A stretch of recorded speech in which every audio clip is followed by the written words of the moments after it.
Hi friends, இன்றைக்கி என்ன video பார்த்தீங்கன்னா, நியூ டைலர்ஸ் அதாவது டைலரிங் கற்றுக்கிறவங்க எப்படி இருக்கணும், அது வந்து ஸ்டிச்சிங் ஆகட்டும், இல்லை அவங்க வாங்குகிற டைலரிங் பொருளாகட்டும், அந்த ஸ்டிச்சிங் என்ன எக்யூப்மெண்ட்ஸாக இருக்கட்டும், எப்படி வாங்கினா அவங்களுக்கு சேவிங்ஸு, எப்படி இருந்தால் அவங்க டைலரிங்கில் நெக்ஸ்ட் லெவல் போகலாம் அப்படின்றத மட்டும்தான் இந்த வீடியோவில் பார்க்க போகிறோம்.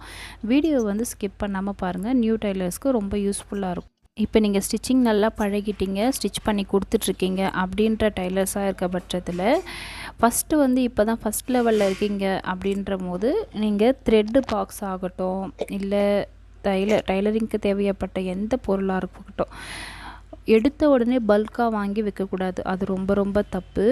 நீங்கள் பல்காக வாங்கி வைக்கும் போது என்ன ஆகும்னா, நம்மளுக்கு எந்த அளவுக்கு ஆர்டர்ஸ் வரும், எப்படி வரும், எந்த லெவலில் நம்ம இருக்கோம் அப்படின்னு நம்மளுக்கே தெரியாத பட்சத்தில் ஒரு ஆர்வக்கோளாறில் என்ன பண்ணுவாங்கன்னா, ஸ்டார்டிங்லேயே எல்லாருமே வந்து பல்காக வாங்கி வச்சுக்குவாங்க. அந்த மாதிரி கண்டிப்பாக பண்ணவே கூடாது. ஃபஸ்ட்டு எடுத்த உடனே மெல்ல மெல்ல தான் நம்ம வந்து முன்னேறணும். அதை வந்து ரொம்ப ரொம்ப தெளிவாக தெரிஞ்சுக்குங்க. கொஞ்சம் இப்போ ஒரு ப்ளவுஸ் ஸ்டிச் பண்ண கொடுக்குறாங்களா, ஒன்றும் பிரச்சனை இல்லை. உங்கள் பக்கத்தில் இருக்க கடைகளில் அந்த ப்ளவுஸ்க்கு தேவையான த்ரெட்டு மட்டும் வாங்கி நீங்கள் ஸ்டிச் பண்ண பழகுங்க. நீங்கள் பெடல் மிஷின் தான் வச்சுருக்கீங்க, ஒன்றும் பிரச்சனை இல்லை. எடுத்த உடனே பவர்லாம் போடணுன்ற அவசியம் கிடையாது. பெடல்லையே வந்து நீங்கள் ஸ்டிச் பண்ணுங்கள். நான் வந்து மோர் தென் ஒரு 1.5 இயர்ஸ் வந்து நான் நார்மல் பெடல் மிஷினில் தான் நான் ஸ்டிச் பண்ணி கொடுத்துட்ருந்தேன். அதுக்கப்புறம் எனக்கு பேக் பெயின், லெக் பெயின் அதிகமாக இருக்கும் தான் நான் பவர் மிஷின் போனேன். சேம் டைம் வந்து எனக்கு போதுமான அளவுக்கு கஸ்டமர் வந்து சேர்ந்ததுக்கப்புறம் ஓகே, பேலன்ஸ் பண்ண முடியாத பட்சத்தில் பவர் மிஷின் போனேன். ஸோ எடுத்த உடனே பவர் மிஷினும் வேணும் நீங்கள் நினைக்க வேண்டிய அவசியம் கிடையாது. ஃபஸ்ட்டு வந்து நம்மளுக்கு கஸ்டமர் வந்து செட் ஆகணும். கஸ்டமர் வந்து நம்மளுக்கு மினிமம் பார்த்து ஒரு 20லேருந்து 30 பேர் இருந்தாலே போதுமானது தான் நான் சொல்லுவேன். ஏன்னா அந்த 20லேருந்து 30 பேருக்கு உங்களால் முடிஞ்ச பெஸ்ட்டு, உங்களால் எந்த அளவுக்கு பெஸ்ட்டை கொடுக்க முடியுமோ அந்த அளவுக்கு நீங்கள் பெஸ்ட்டாக ஸ்டிச் பண்ணி கொடுத்தாலே அவங்க கண்டிப்பாக வந்து ஒருத்தவங்களுக்கு ரெஃபர் பண்ணாலே போதும், அப்படியே டபுளாக 60 பேர் ஆகிடுவாங்க. ஸோ அகைன் வர 30 பேர் கொஞ்சம் ஒரு 10 பேருக்கு சொன்னால் கூட என்ன ஆகும், உங்களுடைய கஸ்டமரோட லெவல் வந்து 70 பேர் ஆகிடுவாங்க. ஸோ கொஞ்சமாக தான் முன்னேறணும். அதை மனசில் வச்சுக்கோங்க. எடுத்த உடனே என்னடா இது, நம்ம இவ்வளோ நாள் ஸ்டிச் பண்ணுறோம், நம்மளுக்கு கஸ்டமர் இல்லையே, நம்ம இவ்வளோ நாள் வந்து ஸ்டிச்சிங் பற்றி எல்லாருக்கும் சொல்லிகிட்ருக்கோம், நம்ம ஸ்டிச் பண்ணி கொடுத்துட்ருக்கோம், நம்ம இன்னும் வந்து வெளியே உலகத்துக்கு தெரியலையேன்னு தயவு செஞ்சு ஃபீல் பண்ணாதீங்க. உங்களுடைய ஸ்டிச்சிங் வந்து பர்ஃபெக்டாக இருக்கணும். தென் சேம் டைம் வந்து ட்ரெண்டிங்கில் இருக்கிற ஸ்டிச்சிங்காக இருக்கணும்.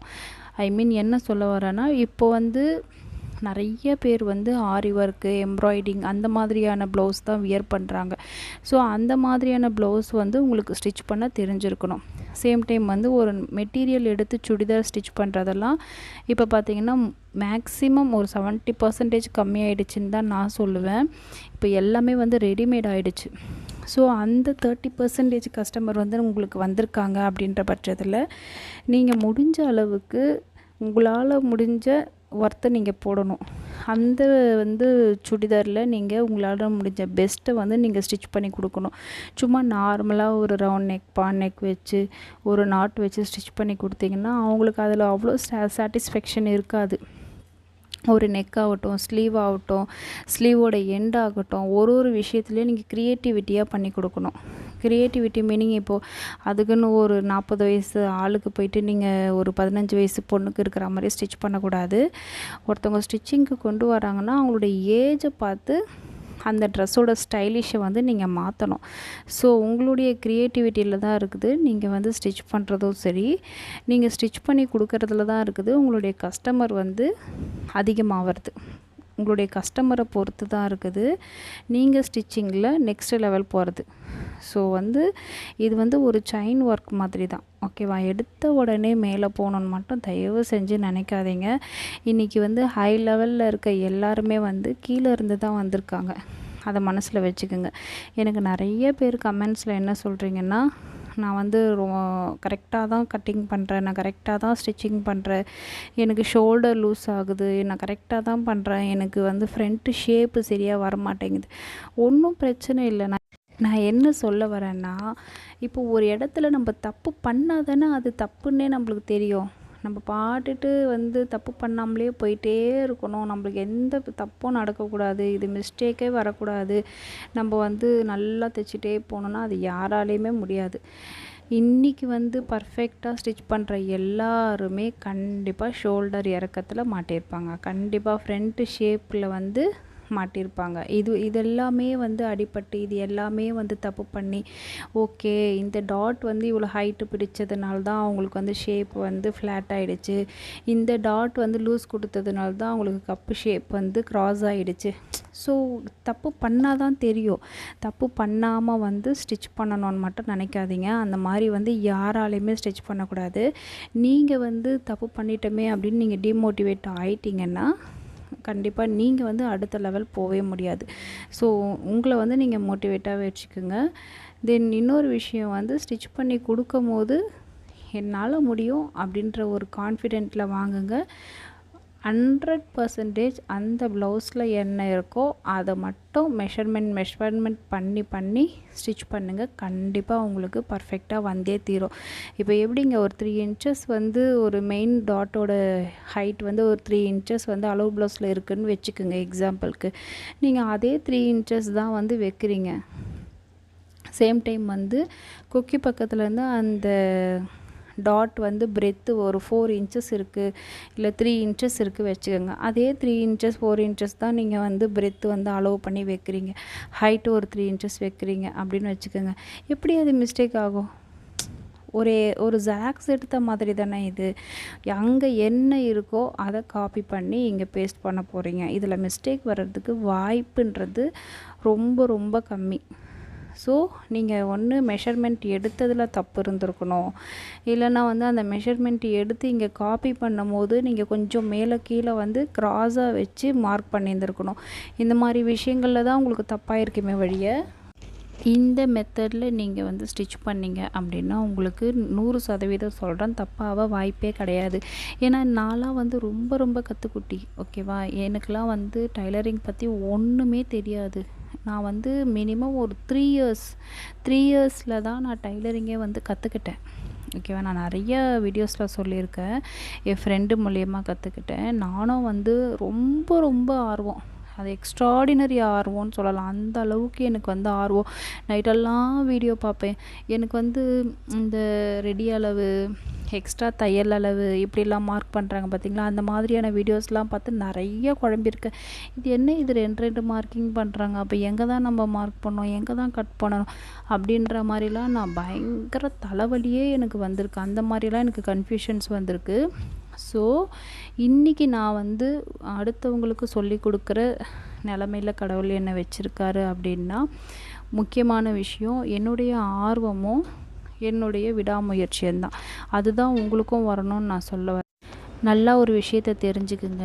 நம்மளுக்கு ஒரு விஷயம் வந்து கற்றுக்கணும், நம்ம அந்த விஷயத்தில் வந்து சக்ஸஸ் ஆகணும் அப்படின்னா 2 விஷயம் கண்டிப்பாக நம்மளுக்கு இருக்கணும். ஒன்று, அந்த விஷயத்து மூலயமா நம்ம வந்து லைஃப்பை வந்து அடுத்த லெவலில் போகணுன்ற நீடு இருக்கணும். தேவை. எனக்கு இந்த விஷயங்களில் நான் டைலரிங் கற்றுக்கிட்டு அதுலேருந்து வர இன்கம்மை வச்சு நான் என் குடும்பத்தை வந்து பார்க்கணும், என் குடும்பத்தில் வந்து ஒரு மாரல் சப்போர்ட்டாக நான் இருக்கணும் அப்படின்ற மாதிரி உங்களுக்கு ஒரு நீடு இருந்தால் மட்டும்தான் நீங்கள் வந்து கற்றுக்க முடியும். அப்படி இல்லை, ஒரு சில பேர் பேஷன், நான் சும்மா இருக்கேன், ஏதாவது ஒன்று பண்ணணும், சும்மா இருக்கிறது எனக்கு போர் அடிக்குது, நான் ஏதாவது ஒன்று செய்யணும் அப்படின்ற விடாமுயற்சியோட ஒரு ஆர்வம் இருக்குது பார்த்திங்களா, அவங்களால மட்டும்தான் கற்றுக்க முடியும். இந்த 2 விஷயம் இருக்கவங்களால மட்டும்தான் கற்றுக்க முடியும். வழிய சும்மா ஒரு டைம் பாஸ்க்கு சரி கற்று வச்சுக்கலாம், ஃப்யூச்சரில் யூஸ் ஆகும், இல்லை கற்றுக்கலாம், பார்க்கலாம், ட்ரை பண்ணி பார்க்கலாம் அப்படின்ற மாதிரிலாம் வந்து ஒரு நார்மலாக வந்து ஒருத்தவங்க கற்றுக்க வராங்கன்னா கண்டிப்பாக கற்றுக்கவே முடியாது. ஏன்னா வந்து ரொம்ப ரொம்ப பொறுமை இருக்கணும். ரொம்ப ரொம்ப பொறுமை இருந்தால் மட்டும்தான் டைலரிங் கற்றுக்க முடியும். ஏன் சொல்கிறேன்னா வந்து ஸ்டிச்சிங்லாம் வந்து ஒரு விஷயமே கிடையாது. மிஷினை வந்து பெடலை மிதிச்சா துணியை வச்சா போயிட்டே இருக்கும், அவ்வளோதான். ஸ்டிச்சிங் முடிஞ்சு போச்சு, ஒரே வரியில் முடிஞ்சு போச்சு. பட் ஒரு ப்ளவுஸ் ஸ்டிச் பண்ணுறதுன்றது வந்து எவ்வளோ நுணுக்கம் இருக்குதுன்னு வந்து நல்லா ஸ்டிச் பண்ணுற டைலர்ஸ்க்கு மட்டுமே தான் தெரியும். அவ்வளோ நுணுக்கங்கள் இருக்குது. ஒரு சில நுணுக்கங்கள்லாம் தெரியலன்னா ப்ளவுஸ்லாம் வந்து ஸ்டிச் பண்ணவே முடியாது. சும்மா ஒருத்தவங்க கட்டிங் பண்ணி தராங்க, அவங்களுக்கு நல்லா கட்டிங் பண்ண தெரியும், நான் ஸ்டிச்சிங் மட்டும்தான், எனக்கு ஸ்டிச்சிங் பண்ண தெரியும், அவங்க கொடுக்குற கால் கைடில் நான் கரெக்டாக ஸ்டிச் பண்ணி கொடுத்துருவேன்லாம் ஒரு சில பேர் இங்கே சொல்லிகிட்ருக்காங்க. ஆனால் வந்து எனக்கு அது ரொம்ப ஷாக்கிங்காக இருக்குது. எப்படி அது எனக்கு தெரியலை. என்ன தான் வந்து கட்டிங் வந்து கரெக்டாக இருந்து நம்ம ஸ்டிச்சிங் வந்து கண்டிப்பாக கட்டிங் கரெக்டாக இருந்தால் ஸ்டிச்சிங் கரெக்டாக கொண்டு வந்துடலாம், அதில் நான் தப்புன்னு சொல்ல வரலை.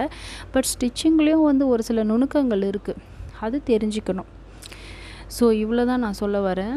நெக்ஸ்ட்டு வந்து உங்களுடைய ஸ்டிச்சிங்கில் நீங்கள் அடுத்த லெவல் போயிட்டீங்க அப்படின்ற பட்சத்தில் நீங்கள் லூஸில், அதாவது ஒரு த்ரெட்டு 2 த்ரெட்டு அந்த மாதிரி வாங்கக்கூடாது. லேஸ் வந்து 1 மீட்டர் 2 மீட்டர் அந்த மாதிரி வாங்கக்கூடாது.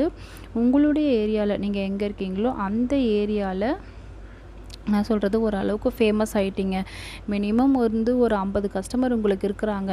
நீங்கள் டெய்லியுமே ரெகுலர் பேசிஸில் வந்து ஸ்டிச் பண்ணுற அளவுக்கு பிஸியாக ஆகிட்டீங்க அப்படின்ற பட்சத்தில் உங்களுடைய ஏரியாவில் எங்கே வந்து ஹோல்சேல் கடை இருக்கோ அங்கே போய் நீங்கள் பர்ச்சேஸ் பண்ணி வந்து ஸ்டிச் பண்ணிங்கன்னா மட்டும்தான் வந்து உங்களால் எப்படி சொல்கிறது சம்பாதிக்க முடியும். ஏன்னா வந்து பல்காக வாங்கிட்டு வந்து ஒரு ஷாப்பில் வந்து ஒரு மீட்டர் 10 ருபீஸ் 15 ருபீஸ் அந்த மாதிரி விற்கிறாங்க. அதை வாங்கி நீங்கள் ஸ்டிச் பண்ணுறீங்க அப்படின்னும் போது கண்டிப்பாக உங்களுக்கு வந்து கொஞ்சம் லாஸ் தான். அதுவே நீங்கள் பல்காக வாங்கிட்டு வந்து நீங்கள் அதை வந்து ஒரு 15 இல்லை 20 ருபீஸ், இப்போ நீங்கள் 15 ருபீஸ் லேஸ் வாங்குறீங்க, நீங்கள் கஸ்டமருக்கு 20 ருபீஸ் சொல்வீங்க, தேவையே இல்லை. அதே 15 ருபீஸ் நீங்கள் கஸ்டமருக்கு வைங்களேன், அந்த கஸ்டமர் உங்களுக்கு ரெகுலராக வருவாங்க. ஓகே, உங்கள்கிட்ட ஸ்டிச் பண்ணால் ரேட்டு கம்மியாக இருக்குது அப்படின்னு உங்களுக்கு ரெகுலராகவும் வருவாங்க. உங்களுக்கு அதோடைய லாபம் வந்து உங்களுக்கு ஆட்டோமேட்டிக்காக, இப்போ நீங்கள் பல்காக வாங்குறீங்கன்னும் போது உங்களுக்கு லாபமும் இருக்குது, லாபமும் வருது, கஸ்டமரும் அதிகமாக வரணுங்கும் போது நீங்கள் அதை தான் ட்ரை பண்ண. ரீசன்ட் டைம் வந்து நம்மளுடைய சேனலுக்கு நிறைய ஃப்ரெண்ட்ஸ் அண்ட் ஃபேமிலி வந்து சப்போர்ட் பண்ணுறீங்க. ரொம்ப ரொம்ப ஹாப்பியாக இருக்குது. இந்த ஒரு வருஷத்தில் இவ்வளோ சப்ஸ்கிரைபர், இவ்வளோ ஃபேமிலி, இவ்வளோ எனக்கு சப்போர்ட் கிடைக்குதுன்னு எல்லா ஃப்ரெண்ட்ஸ் அண்ட் ஃபேமிலிக்கும் ரொம்ப ரொம்ப தேங்க்ஸ் சொல்லிக்கிறேன். என்னுடைய சேனலை தொடர்ந்து பார்க்குறவங்க சப்ஸ்கிரைப் பண்ணிவிட்டு பாருங்கள். உங்களுக்கு இந்த வீடியோ பிடிச்சா கமெண்ட்டில் சொல்லுங்கள்.